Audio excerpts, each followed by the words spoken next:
To see is designed to stimulate a thoughtful exploration of what we know and the origins of what we believe we know about the most perplexing questions facing mankind. The opinions expressed in this program are those of the people in the program, and they are not the opinions or views of the distributor.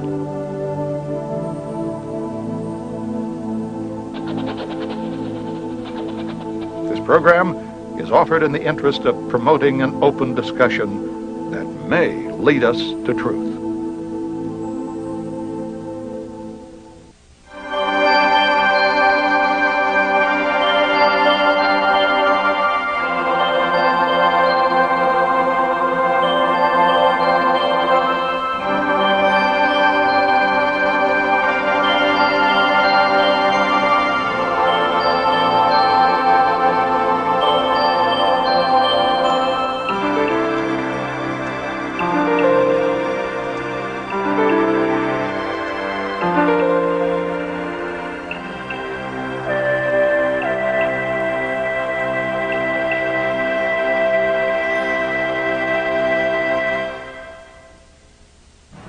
I think at one time or another we've all questioned as to whether all that we see and are experiencing in our world has some sort of a rational plan behind it, because we understand now that both the Republican and the Democratic Party in our country are basically run by the same people. The same money finances both sides. We now know, of course, through the work of many historians who have spent their life working on research to show us that both sides of world conflicts have always been financed by the same people. And as I've said before, there seems to be a method to the madness going on in the world. We know, of course, that we cannot depend on our leaders. Our leaders are misleaders. There is a science that they're following. They have their own agenda, and it doesn't include you. Conflicts require money and cooperation. World conflicts require world banks, International Monetary Fund. Professional groups all have fraternal orders. Doctors, attorneys, etc. have their own specific fraternal orders. In the banking world, it is the same way. They have a fraternal order. In politics, there is a fraternal order. However, we're not supposed to know anything about that because that's not our business. That fraternal order in politics and banking has been known for many years by those in the inside. It has been referred to by different names, different times, in different countries. The best overall name that we can give to this fraternal order, which is running our country, politics, monetary, is Freemasonry.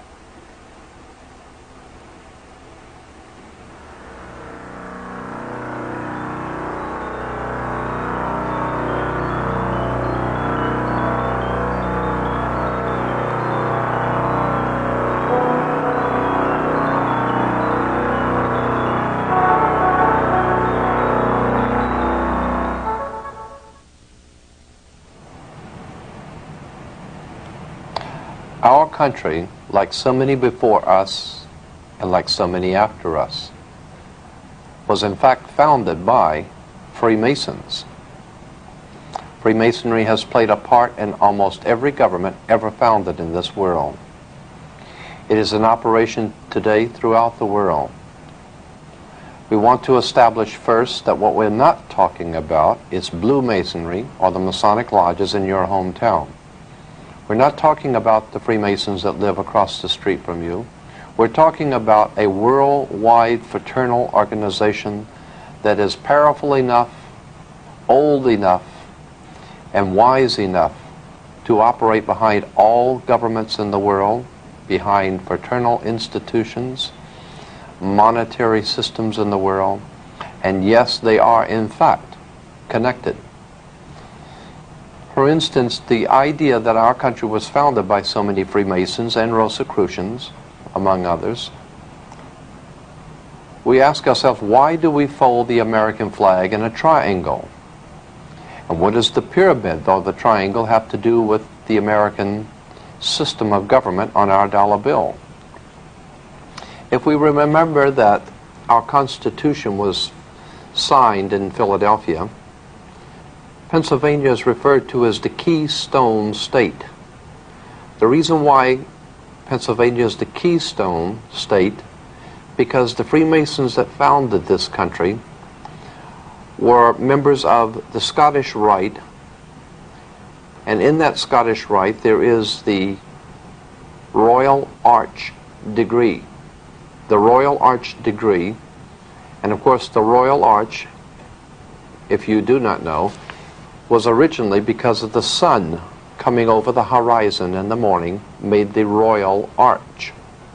The Royal Arch degree of Freemasons has been continually and ever busy throughout the world with their Freemasonic endeavors.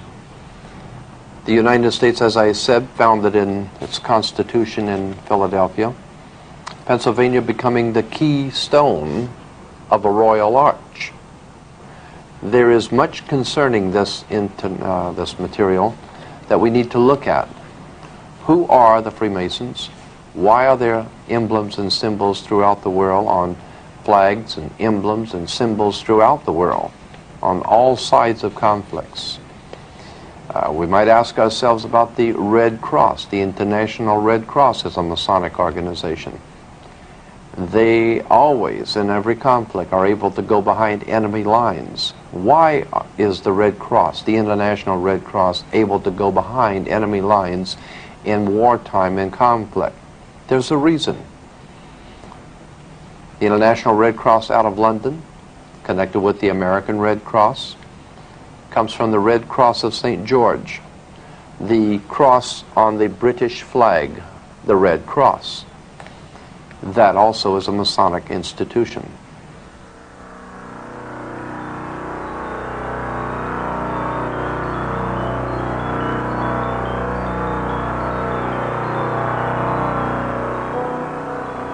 You might want to ask yourself some very important questions about this point. For instance, why is Hollywood continually bombarding our country and this world with trash movies which betray violence, rape, crime of every kind, bloodshed?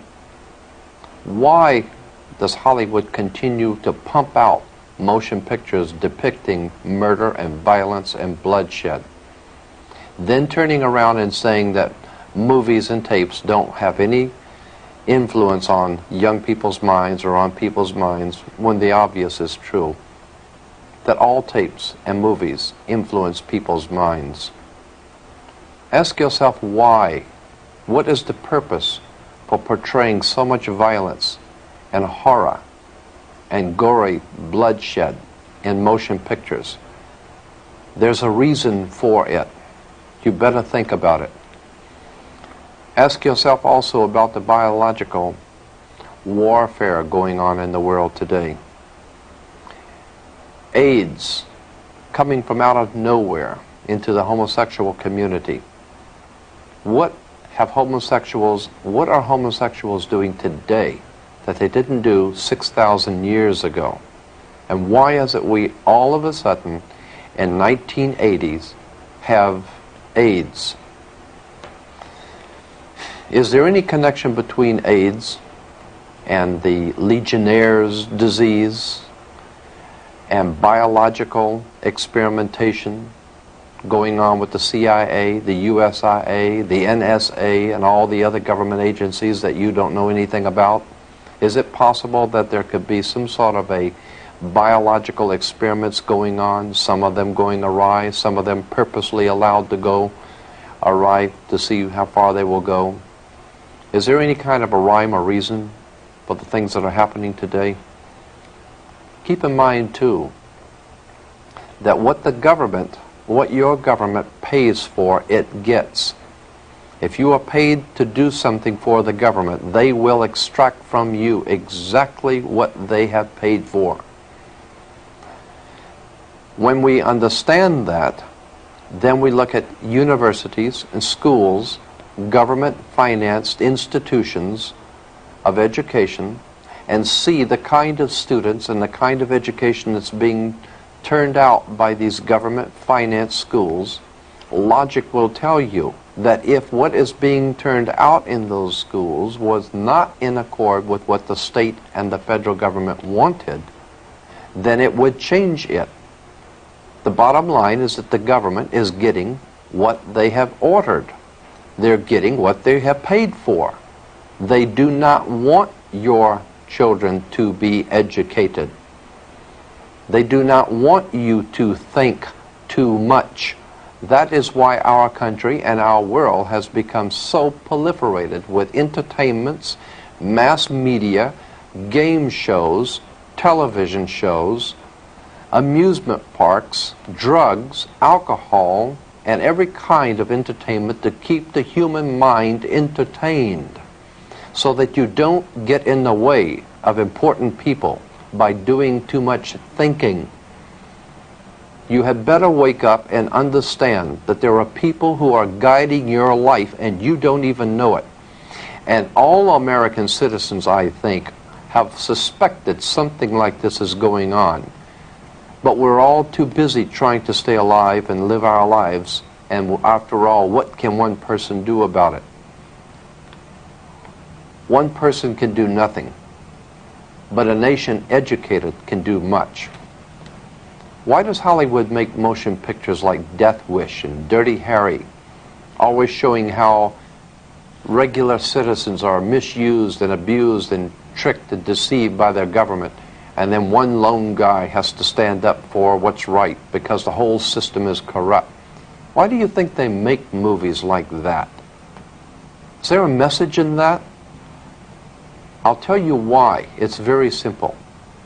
First of all, these conspirators, these people, make the movies showing you what the problem is. Then they make the movies to show you what the solution is. They know that you are frustrated. They know that the people of America are frustrated because there is no law and order. But that's purposely designed. We're not supposed to have law and order yet. We're supposed to have crime and the immorality and the drugs and the murder and all the other things that we are besieged by. We're supposed to have that. If the government did not want it, it would not be here. Believe me, this is the most powerful government the world has ever known. They had the ability to get a hold on Adolf Hitler 50 years ago. He had a standing army, the greatest navy, Air Force, military, secret underworld organizations operating throughout the world. But this government got a hold on Adolf Hitler because it chose to and it wanted to. And if you do not pay your income taxes, they will find you if you go to the Amazon jungle, and they will make an example of you. They will find you and they will deal with you, and you know it. But for some reason, they're unable to get a handle on drugs and the crime in the streets for some reason. There is a reason, and that's what we want to talk about. There is a method to the madness. You might also want to ask yourself why it is back in the early 70s, while no one was looking, NATO, the North American Atlantic Treaty Organization, changed its fatigue colors from the dark greens and dark browns, the fatigue colors or the camouflage colors, to light tan. Throughout the Western world, the colors were changed for the military from dark greens to light tan. Why? Because this government, along with its NATO allies, realized that there would be a war in an area where they would need camouflage, which would be light tan. So quietly, they changed that. They changed the color, and you didn't know anything about it. You want to ask yourself, too, where did Adolf Hitler and the communist government today get their money? Who financed Stalin? Who financed Lenin, Trotsky? Who financed the communist revolution? You might want to ask yourself, what part did American Wall Street play? The international bankers in New York, in Switzerland, in London, what part do they play in financing people like Hitler, like the communist movement, and God knows what else they're financing throughout the world? Why is it that drugs are brought into this country daily and we're not able to do anything about it? We're not able to do anything about the aliens pouring in across the border. I am here to tell you why. It is very simple. The government gets what it wants. There is a method to the madness, as we said, and we're going to explain that to you. Before we get into the older European history of Freemasonry, let's look at our own backyard. Is this a scene from Mississippi burning, or is this a picture of 1930s Ku Klux Klan meeting? Who are the men hiding behind the hoods, and why do they venerate the owl? Simple, the owl symbolizes wisdom because it sees things in the dark. No, this is not the Ku Klux Klan or Mississippi burning. This is your constitutional government burning. Let's remove the hoods and see who came to the party. The last 2 weeks of July of every year, a secret meeting is held in our country in Northern California by the world's most powerful people, bankers, politicians, industrialists, entertainment luminaries, all overworld figures. This group, directly connected with the European ruling elites, is commonly known as the Bohemian Society. Our now famous Council of Foreign Relations, the government behind the American government, is represented here, along with members of the Bilderberger Group of Europe. A meeting held once a year to decide a worldwide scale, your future, a shining example of true democracy carried on in the dark. Obviously here, your vote doesn't count. Appropriately, the owl is chosen as a symbol for this ilk, for it too is at home in the dark. The name Bohemian carries a dictionary definition as, quote, a community of persons who adopt manners, mores, conspicuously different from those expected or approved of by the majority of society and who disregard conventional standards of behavior. No wonder they want no input from you. More specifically American and even darker and equally as insidious is an organization that our own President George Bush belongs to, namely Skull and Bones, rightly understood to be America's secret establishment. The Bohemian Society, Skull and Bones, CIA, DEA, Mafia, and the IRS are just some of the groups that make up the true power behind the throne of America. Like all other kingships, America's power elite hinges on family blood, just as the power structure of the Mafia. To show that the word bloodline is not just a figure of speech, let's take a look at the actual facts.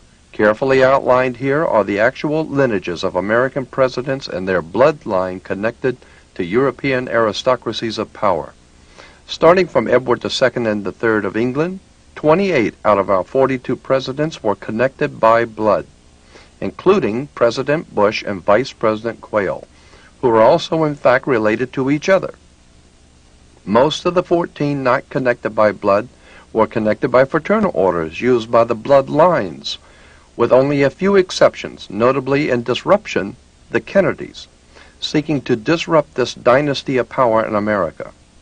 Owing to their vast financial backing and personal intellectual charisma and much behind-the-scenes political maneuvering by his father, Joe Kennedy, John Fitzgerald Kennedy was inserted into the presidency, the idea being to disrupt the status quo by establishing a Kennedy Roman Catholic dynasty, and thereby serving notice on the Freemasonic powers of this world of their unwillingness to cooperate and play by the unwritten rules. Justifiably feeling threatened, the established bloodlines of power in America removed the Kennedy threat. Official police records show that the John Kennedy assassination was closely preceded by and followed by as many as 100 assassinations, all of which were closely connected with the Kennedy family's rise to power. In our discussion of secret societies, Freemasonry, and occult orders in general, we want to talk about one that might be familiar to you, or perhaps you've heard about. It's called the Illuminati. We don't intend to spend a whole lot of time on the Illuminati, but just enough to familiarize yourself if you've never heard of the organization. It was founded in 1776 in the south of Germany by a man named Adam Weishaupt. He formulated his plans in relation to the House of Rothschild in England, Germany, France, Italy. The Rothschild banking dynasty behind the governments of Europe hired Adam Weishaupt to formulate a plan for the world at that time to accomplish certain goals for those in power. That plan came to be known as the Illuminati plan. Now, you can find most of this material in any library, any encyclopedia, under the word Illuminati, which comes from obviously the word illumine, to be enlightened, to be in the light. But there's a very important book that I'd like to bring to your attention called Fire in the Minds of Men. It's on the origins of the revolutionary faith. Fire in the Minds of Men, written by James Billington, is a profoundly important book in understanding the revolutionary and radical movements of the world today and how they got here and who finances them and what they're really all about. I'd like to read to you a couple of paragraphs of importance, I think, in dealing with the occult origins of the organizational arrangements, how the occult organizations throughout the world, secret societies, are organized. In it, on page 87, he says, "The story of the secret societies can never be fully reconstructed, and it has been badly neglected, even avoided, one suspects, because of the evidence that is available repeatedly leads us into territory equally uncongenial to modern historians in the East and the West.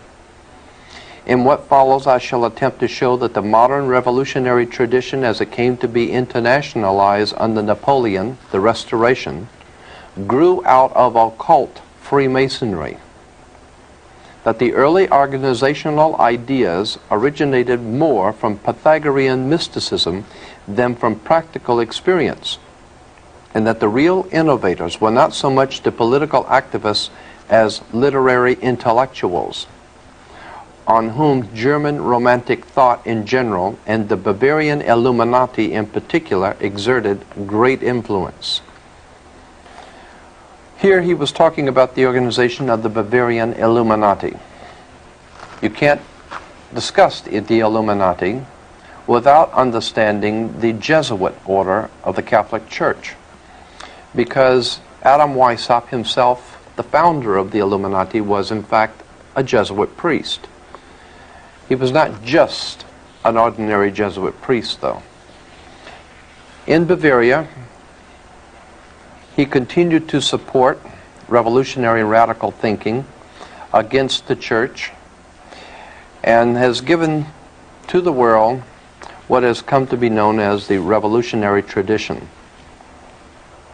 In May 1st, 1776 is when Adam Weishaupt founded this order, and that's why, of course, in Soviet Union and other communist countries, that May 1st is considered to be the important day to all communist revolutionaries, because Adam Weishaupt founded the Illuminati on May 1st. This you will find, as I said, in any encyclopedia.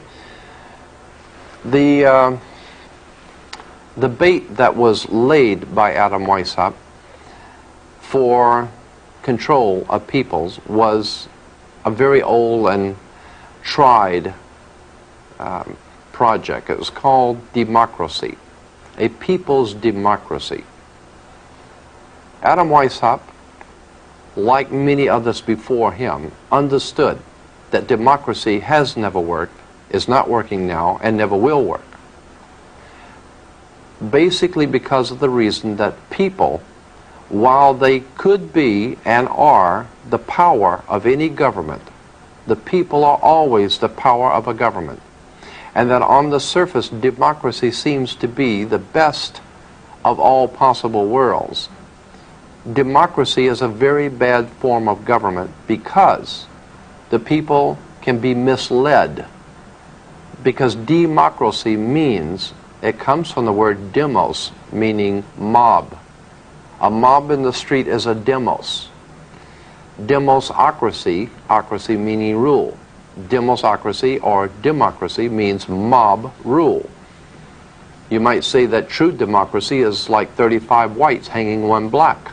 That's democracy, the rule of the mob. Now when we put it into more Americanized political terms, it's the rule of the people. And while that may sound good in print, the founders of democracy in our modern day form realized that the people can be manipulated into accepting whatever they want the people to accept. Let's go on with this subject of the Illuminati and its symbols. You will find the symbol of this secret society on the back of a $1 bill.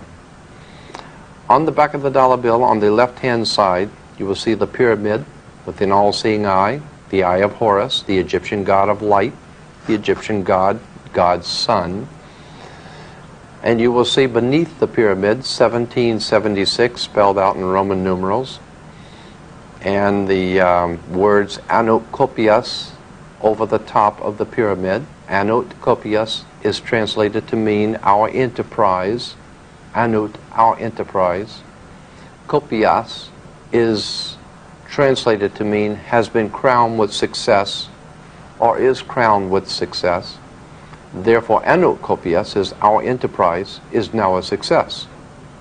And then to find out what enterprise that was a success, as on the bottom of the pyramid, Novus Ordo Seclorum, the new order of the world, the new world order.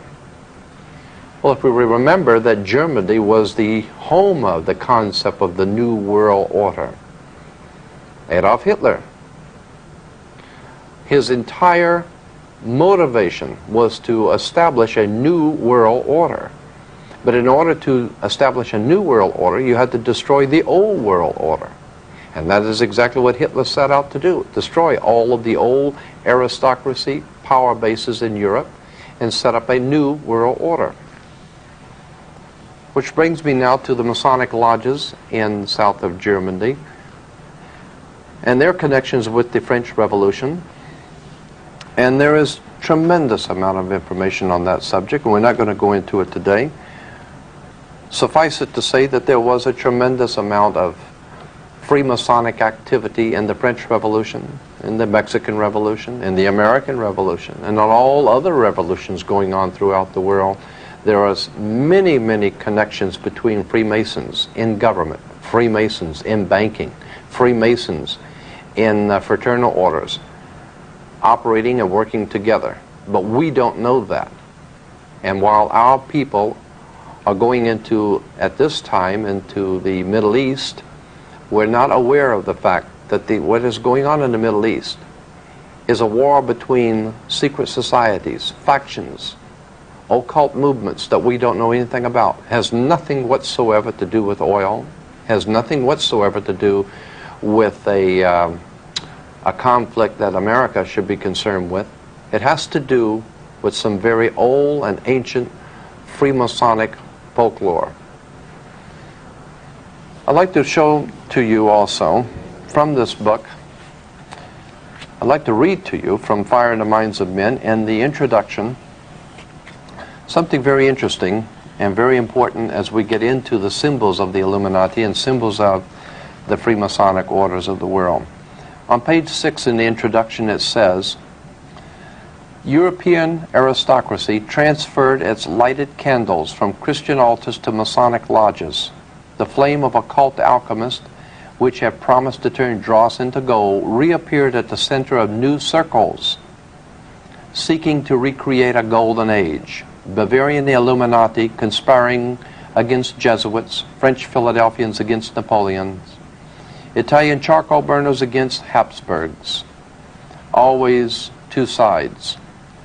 A reoccurrent model for revolutionaries and early mystics And young Karl Marx in the Russians of Lenin's time was Prometheus, the god who stole fire from the gods for the use of mankind.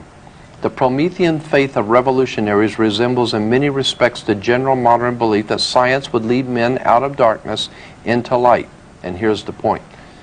But there was also a more pointed millennial assumption that on the new day that was dawning, the sun would never set.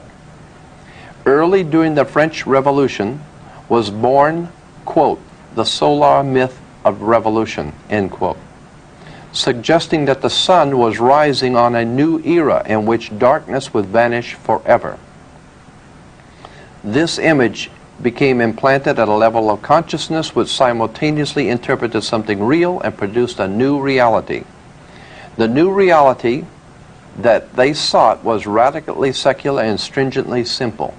The idea was not the balanced complexity of a new American federation, but the occult simplicity of its great seal, an all-seeing eye atop the pyramid over the words Novus Ordo Seclorum.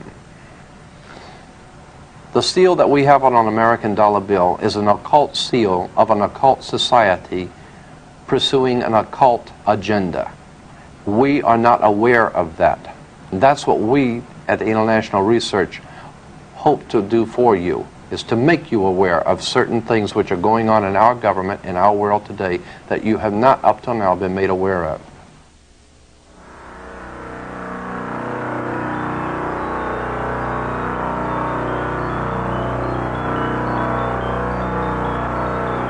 It is not our purpose to spend too much time on this particular order of Freemasonry, the Illuminati, but we want to spend enough time so that you understand how it worked, what its purposes were, and how it affects us today. Because it's still with us today. It has taken on different forms in different countries, but it is still basically with the world today. Now, perhaps some of you are aware of this material that we're discussing right now, and maybe you're not. But to show that this is not just our understanding of things, we have gone back to records in the past, as far back as the founding of the United States, and comments made by George Washington, which we're going to read in a few moments. Here is an article from the grand jury of the state of Pennsylvania, published in 1800s, dealing with Freemasonry and the Illuminati and the problems that they were confronting in the state of Pennsylvania. As we said, George Washington mentioned the Illuminati, and I mentioned the Illuminati a few moments ago in relation to the democratic societies that were being founded in the United States. The Democratic Party today is an outgrowth of what we call the democratic societies of Europe.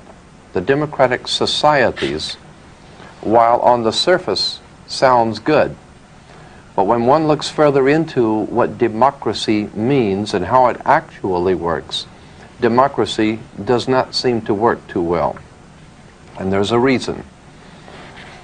Let me read to you from a California State Senate first. 11th report, State Investigating Committee on Education, published in 1953 by the California State Senate, and it talks about the Illuminati. You can get a copy of this from the International Research if you wish. In dealing with the subject of communism, secret societies of communism, in 1953, on page 168, I'm going to do a little reading, but it's very important. I think it's important that you should hear this. On 168, the California State Senate goes on to say, since many intelligent persons, even in high official positions, do not appear to have acquainted themselves with the real nature and seriousness of communism, it is perhaps appropriate to give briefly some really informative, authentic data concerning it. Communism and Russia are by no means synonymous. Russia merely occupies the unfortunate position of being communism's first victim. Communism is synonymous with world revolution and seeks the destruction of all nations, abolition of patriotism, religion, marriage, family, private property, and all political civil liberties, and the establishment of a worldwide dictatorship of the so-called proletariat, which is in fact an autocratic, self-constituted dictatorship by a small group of self-perpetuating revolutionaries. Over on page 169, the document goes on to say, so-called modern communism is apparently the same hypocritical and deadly world conspiracy to destroy civilization that was founded by the secret order of the Illuminati in Bavaria in May 1st, 1776, and that raised its hoary head here in our colonies at critical periods before the adoption of our federal constitution. The world revolution conspiracy appears to have been so well organized and ever continuing to be ever on the alert to take advantage of every opportunity presenting itself or that the conspirators could create.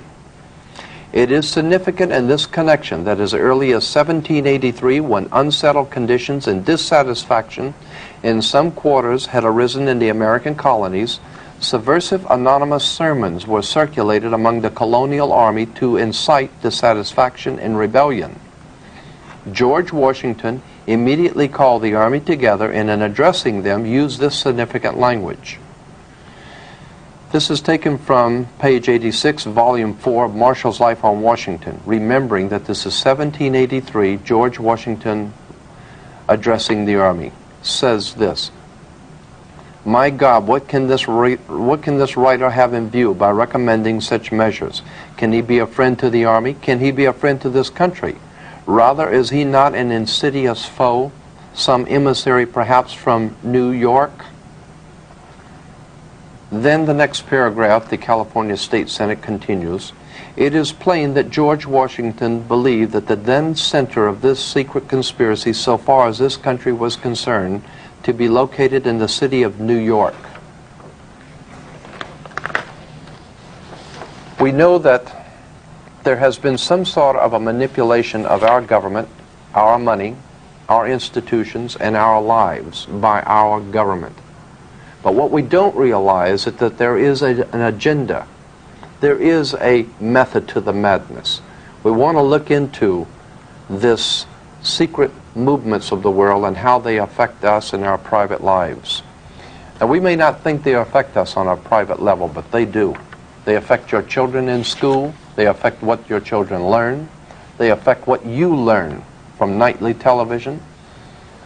There have been many movies discussing this publicly. Even George Washington, in his personal letters, mentioned the Illuminati and Freemasonry. George Washington himself was a Freemason. In response to a letter sent to George Washington in 1798, warning him about a Masonic movement operating in America, and this particular Masonic movement are referred to as the Illuminati, George Washington responded in a letter to the person saying that I have the favor of the 17th instant before me, and my only motive to trouble you with the receipt of this letter is to explain and correct a mistake which I perceive in a hurry I'm obliged often to write letters I have led you into. It was not my intention to doubt that the doctrines of the Illuminati, the principles of Jacobinism, had not spread to the United States. On the contrary, no one is more truly satisfied of that fact than I am. The idea that I meant to convey, that I did not believe that the lodges of Freemasonry in this country as societies have endeavored to promulgate the diabolical tenets of the first or the pernicious principles of the latter, if they are susceptible to separation, but that individuals of them may have done it, or that the founder or instrument founded, or the instrument employed to found the democratic societies in the United States may have had these objects in mind and actually had the separation of the people from their government in view is too evident to be questioned. What George Washington was saying was that the mere fact that someone had charged that the Illuminati was operating in America, George Washington said, on the contrary, no one is more truly satisfied of that fact than I am. And then he proceeded to say that he did not believe that all Freemasons were involved in this plot, but that the founders of the Democratic Society in America, or the Democratic Party, as we call it today, in America, had the object in mind of the Illuminati's projects, and had actually, the Democratic Party, George Washington said, actually had the separation of the people from their government in view. It is too evident to be questioned.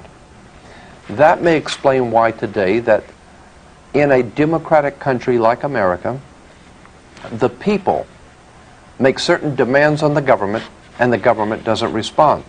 The people want this, the government doesn't respond. The people demand that, the government doesn't respond.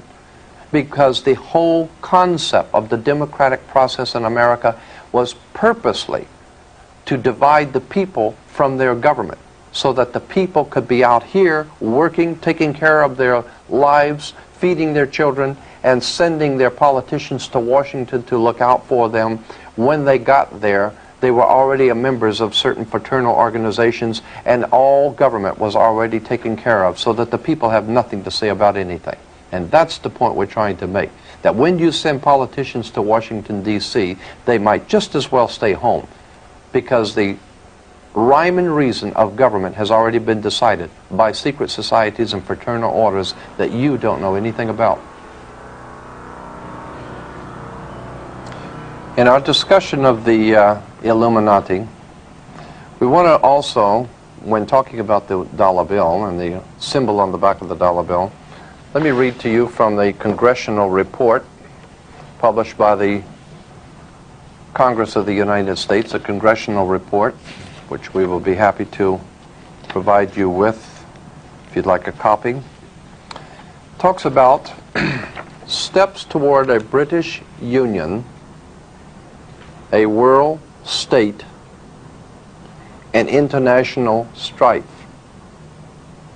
International strife is very much concerned with a world state and British Union.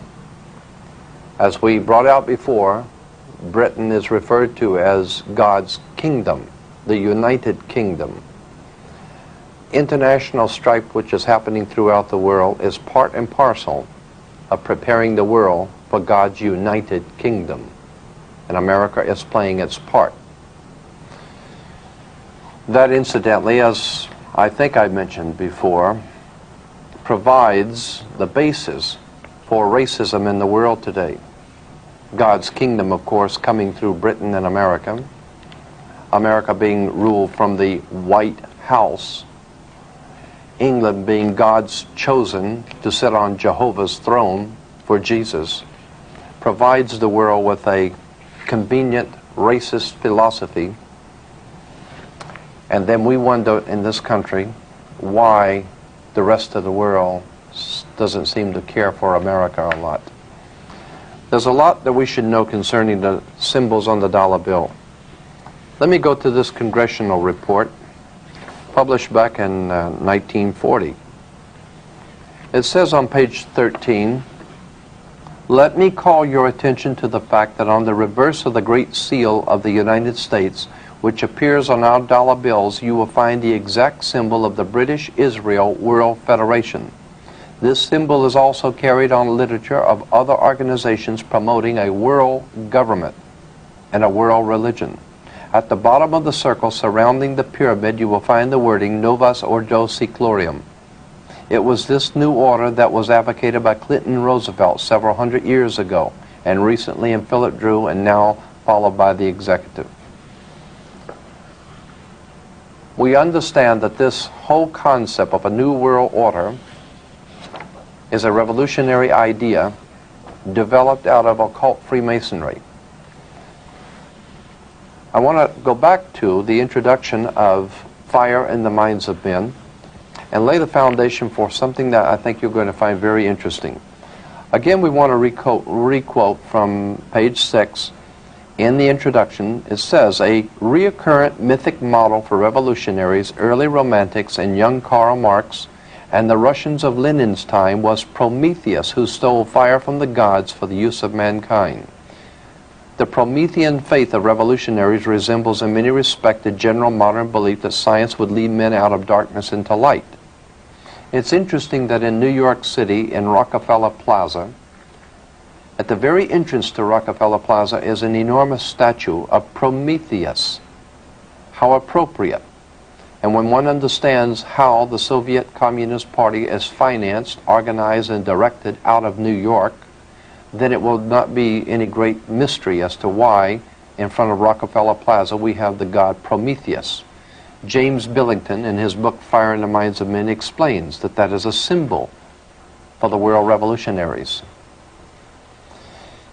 But it goes on to say in the introduction, but there was also a more pointed and millennial assumption that there was a millennium coming, a new world order, a millennium, a 1,000-year reign, so to speak.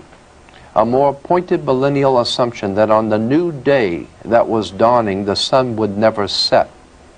Early in the French upheaval was born the solar myth of revolution, suggesting that the sun was rising on a new era. This whole idea of the sun rising on a new era, the new dawn, the millennial assumption, we can see this openly being used today by our president in such newspaper clippings as the New World Order and how the world is now being formed into a new world order. We want to talk about that and what that means for you. As a matter of fact, here in the Daily News in our hometown, Bush urges unity and crises. Beneath it, it says, he sees the Gulf as a test of the New World Order. That New World Order is on the bottom of the dollar bill. It's on the bottom of the pyramid that's on the dollar bill. It's an interesting concept, and it's one that you should know about. Because what is going on in the Middle East right now is part and parcel of a Masonic movement. Freemasonry has made arrangements to organize, direct, finance, and control different segments of society in our country and throughout the world.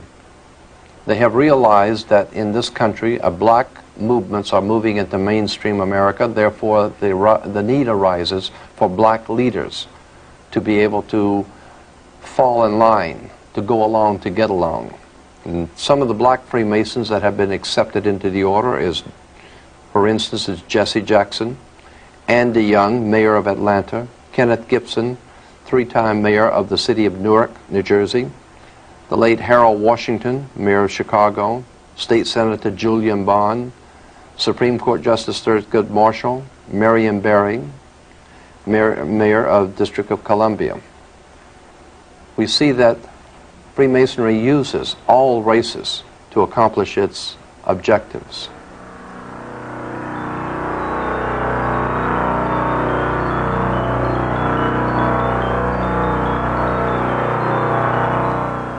In Freemasonry in Europe, the groups were called circles, and you had your circle of friends.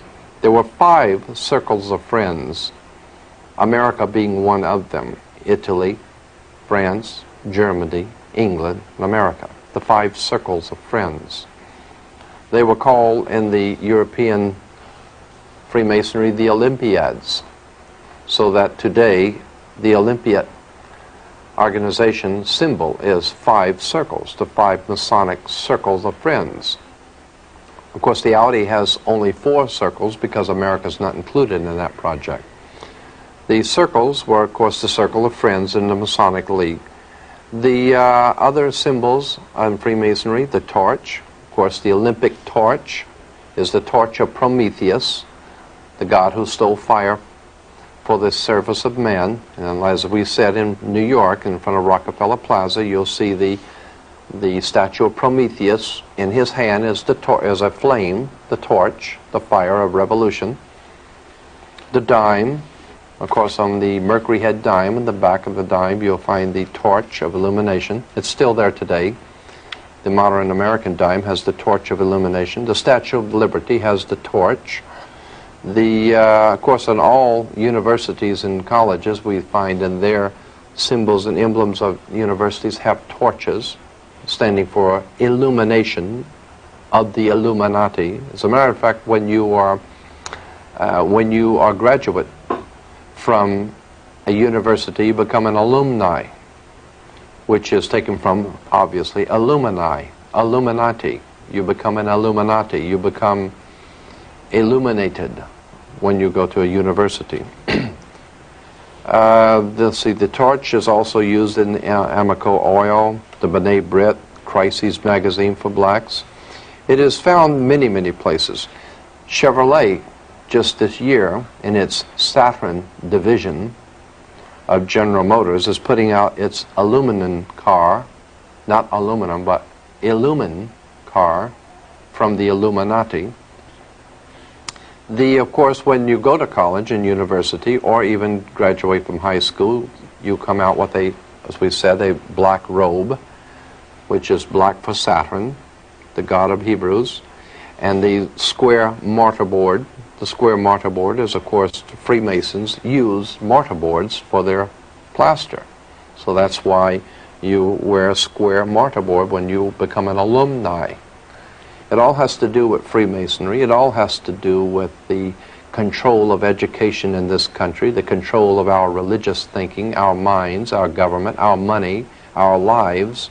Everything from your corner drugstore is influenced by Freemasonry, secret societies, occult orders, and politics of the scientific kind.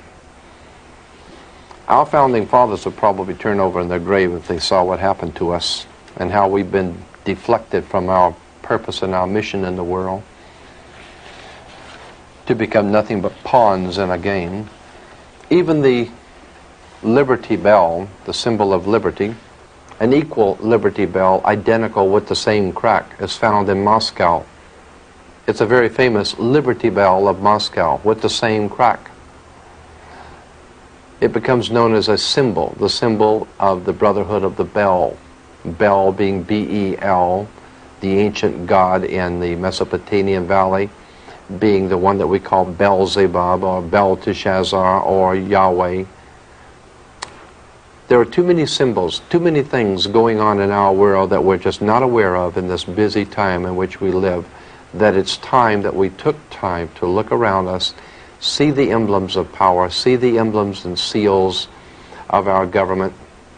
Look at the dollar bill instead of trying to earn one. Just look at one for a change. Look on the front at the Masonic emblems on it. Look at the back, the Masonic emblems there. Ask yourself why it is that our country operates the way it does. And is there a rhyme or reason to the way things happen? When you understand that General Motors, Ford Motor Company, and all other corporations in the world have an agenda, they don't just wake up every morning and decide what they're going to do. Large, very large international corporations have to make plans for tomorrow, for next week, for next year.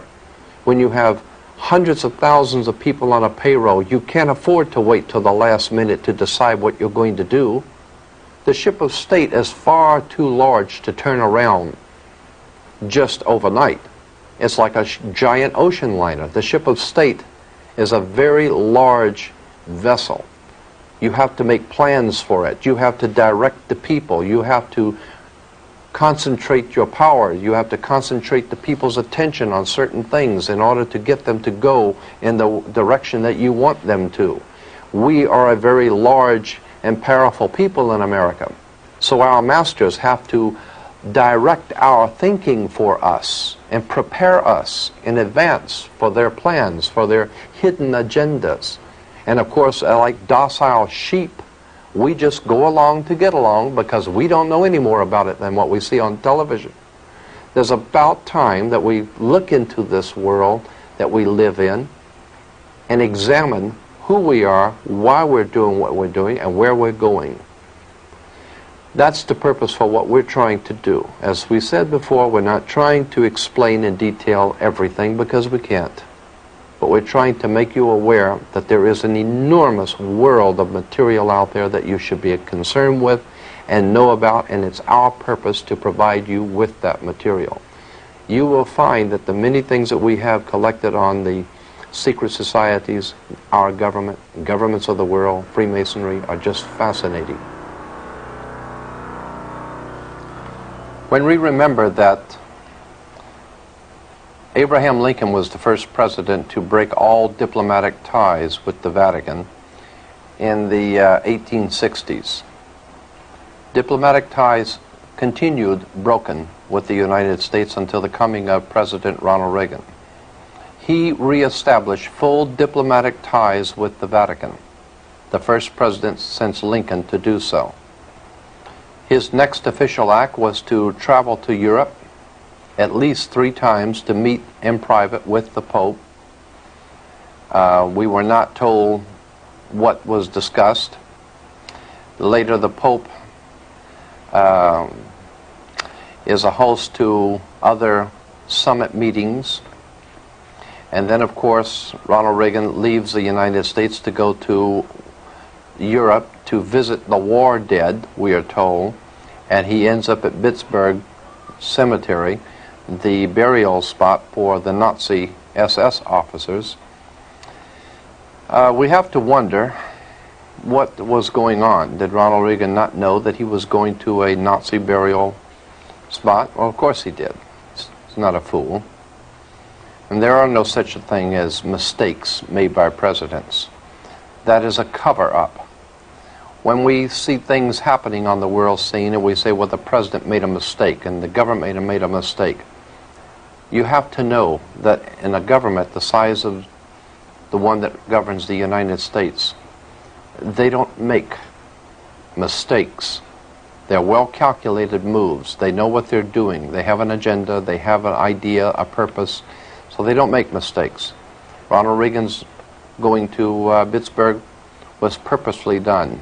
It signals something to secret societies. The Gulf crisis today, there are many innuendos and things that are being said which lead one to understand that there's more going on in the Middle East than what we're told about. And as we said before, it has little to nothing to do with oil, little to nothing to do with a threat against this country, because this country has no threat.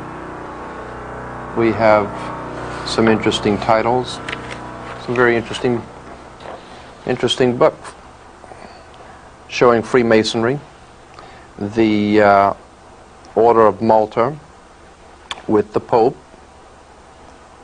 Rome, the Double-Headed Eagle, England, Freemasonic symbols, all Freemasonic in relation to Christianity, or should I say Jehovah's Witnesses' brand of Christianity. We have such books as Christian by Degrees, Masonic Religion Revealed in the Light of the Faith in Jehovah, Testament for a New World,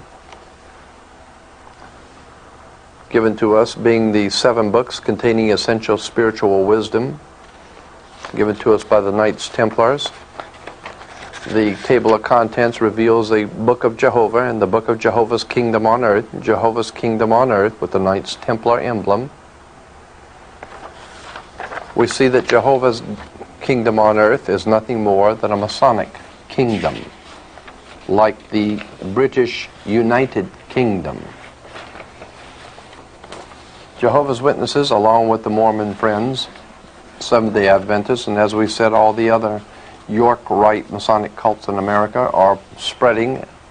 They are the shock troops, so to speak, for Freemasonry to take the message of the kingdom to the rest of us in this nation to accept their Masonic kingdom. And they, unbeknownst to themselves, are the forerunners for a new world order that they have no idea in this world is coming. They have been duped, and they are too proud and arrogant to understand that. Here we have a book called The Teachings of Freemasonry. And we'll find that on the book of Teachings of Freemasonry, you have the Jewish Star of David, because in fact, Freemasonry is Jewish. Freemasonry has always known that its greatest enemy in Western civilization is Rome. And that's why there has always been this animosity between the Catholic Church and Judaism. There has always been this animosity between the Catholic Church and Judaism. The Jews were persecuted in the old country, in Europe, and there still remains that animosity between Judaism and the Catholic movement today. But not because of religion, but because of the secret societies that operate behind both of those organizations.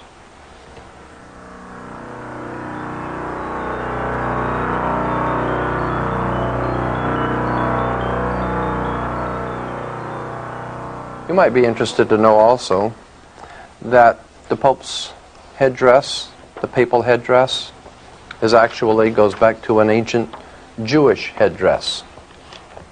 And of course the Pope wears the yarmulke, and so does the cardinals wear the yarmulke. But in particular, the Pope's headdress is shown here as Freemasonic. This is from a Freemasonic research book, a volume on Freemasonry and the garb of Freemasons. And here we had one Freemason with the Jewish breastplate and the papal headdress. We have other Masonic garb showing that when we see the Pope and we see the priest, we see religious movements throughout the world, their garb, it's all Freemasonry. I think those among us that are concerned with the race issue throughout the world might be interested to know that here's another Freemasonic Brotherhood of Power, an expose of the secret Africana Brotherhood, Brotherhood, Freemasonry. So when we see what's happening in South Africa, it is no great wonder that South Africa's greatest friend is Israel. There is a famous song from the 1960s entitled, "Does Anyone Know What Time It Is?" We respectfully submit that it is time to wake up to the most serious problem that we face as a free society.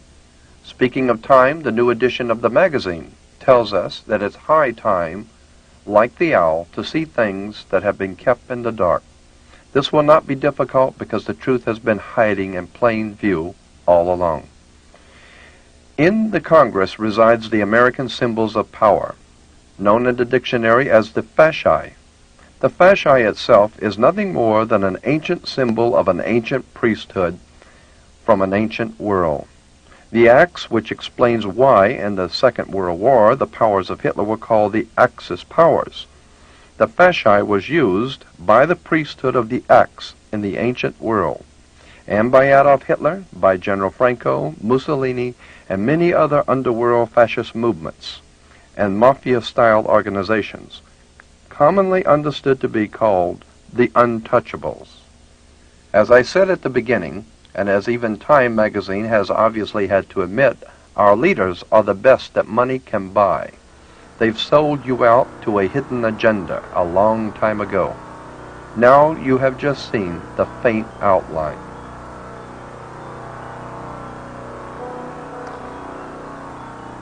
In the past tape, we have tried to at least enlighten your mind to a subject that has not been adequately dealt with. That is the secret societies and subversive movements that are restructuring our world and using all sorts of guises and excuses. Everything from Jehovah's Witnesses to the Mormons with their Zion National Park and the New World Order and the racist philosophies that permeate the Western world. And it has become an idea whose time has come to explain and talk about these subjects. As we have mentioned before, we have adequate documentation for the things which we have said. If you would like to inquire further for further information, it is obviously a subject that cannot be covered very well in just a few tapes. But we hope that we have been able to at least present some concepts and ideas that may be fresh and new and important to look at And we want to thank you for your time. And we want to leave you with this thought that this country was based on the fact that individuals had a right to know. We had a right to understand and to expect from our leaders the truth. We haven't received the truth from our leaders, and we're not going to. They have their own agenda. They have their own ideas about what they're going to do, and it doesn't involve you. All that you are expected to do is work and pay your taxes, be a capital product for their system, and not ask any questions. I think it's high time that this country begin to ask questions of its leaders, its misleaders, and as we said before, that we have the best religious and political leaders that money can buy. I think it's time that we begin to look at these subjects very deeply, and if you want help on any particular facet that we've talked about, or if you want more information generally on these subjects, we will be happy to provide you with all of that information. Again, I have to say that what I have told you is what I've only told you. I haven't told you the rest of the story. It is an enormous story. We hope that we've been able to at least enlighten you somewhat, and we thank you for your time.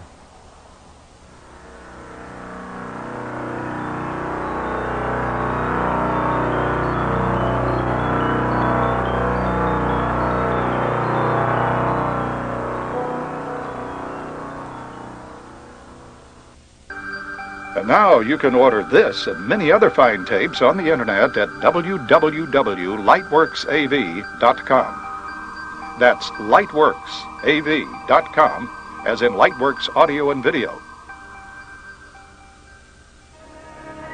For a catalog of other fine tapes, please send $2 to Lightworks Audio.